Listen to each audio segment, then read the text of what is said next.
What's up, everybody? So we're back with another episode. In today's episode, I'm gonna share with you guys how we made $30,000 with this one land seller who did have 3 different parcels in this one subdivision, and we sold each of those lots to 3 different buyers using 3 different selling avenues. So stick around, let's break it down. So these were 3 lots in the same subdivision. They weren't connected to each other, so they didn't all line up next to each other. They were just scattered around throughout the whole subdivision. Quick numbers on these lots: they got them under contract for each for $10,000, and we sold them each for $20,000. If they were full retail value listed with the realtor, they could go for about $25,000, $26,000, but we wanted to sell them quickly, so we sold them about 70 to 80% of the land value. The first one is the free one. Everybody knows it: Facebook.com marketplace and the buy and sell groups. So if you got a land for sale in this certain city or county, look up that county and buy and sell groups on Facebook. Join as many as possible that they have in that area. Only join 5 a day though. If not, Facebook's gonna be on your ass. So just a quick tip: only join 5 a day, and post them for sale all in Facebook land for sale on the marketplace and on these buy and sell groups. Blast them everywhere, as many groups as you can per day. If not, you can just add more each day. So that was the first person that we sold it to, and that one was for $10,000 spread.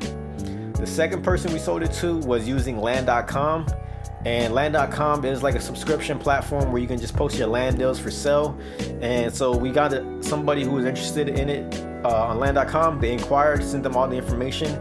She said she wanted to finance it, so the terms were $10,000 down. She pays all the closing costs, so we're $0 out of pocket, and she ended up financing a remaining $10,000. The cool thing about this buyer and this lady who ended up purchasing it, as soon as she closed on it, she put it for sale on the MLS for about $25,000 or $26,000, and she started selling it. And she closed on it pretty quickly, because it was only about a month or so later that when we initially closed on it with the terms, that we got paid out in full by this lady who gave us pretty much $10,000 about a month later. The third one was to an investor, and we got their information from PropStream.com.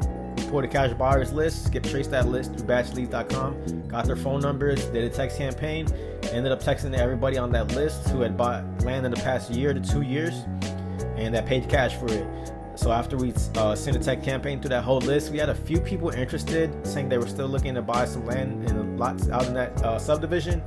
Came across this one couple that kind of just land banks. They had a couple of properties out there they already owned, just some lots, and they were just sitting on these lots. So we sent it out to them. They said they wanted to purchase it, so we went ahead, sent them all the information, sent the assignment agreement, ended up closing on all of these 3 lots about 3 weeks or so later. Like I said, 2 were straight cash deals, so that was the first $20,000 for $10,000 each. The last one was financed, but like I said, about a month later, she ended up closing and selling that land deal herself, and that's how we got the remaining $10,000. So that was how we sold these 3 lots to 3 different buyers using these 3 different selling avenues. So if you learned anything, don't forget to like, don't forget to comment, or DM me if you have any questions at all. Definitely love to help any way I can.